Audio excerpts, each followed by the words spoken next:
Tê kita liu 10 trôi.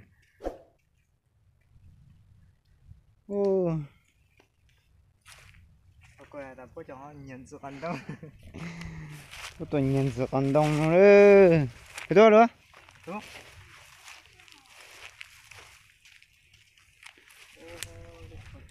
Một rau này tôi tìm một con đông nó sẽ luôn.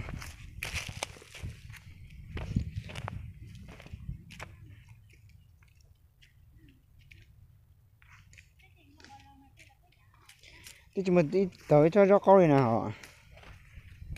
Chả nó chẳng chui rủ nữa nữa. Hả? Đâu rồi, mi chui nào nữa? Không. Mi chui. Tao cú đi à.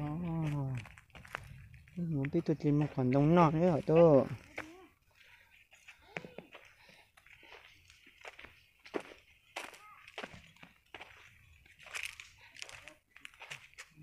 Của nhớ này.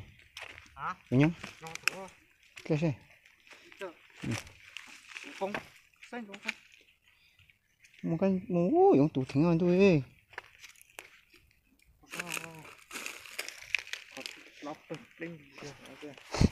Tao nó trốn ra thế. Trở ra. Ừ. Nó mới ra nó hổ. Cái gì? Hả? Cái gì trốn ra biết chưa? Biết nào? Cho món nó. Ừ.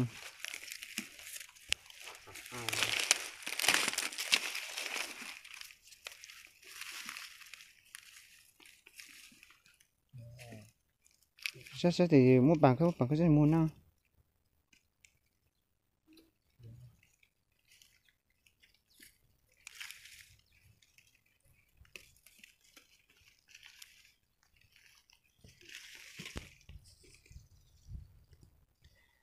Cho chuồn lên chơi cam bó.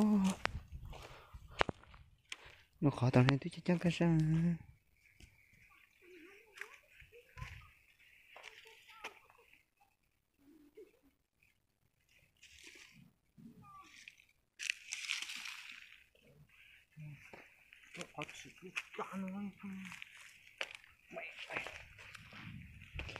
Để chính họ sao?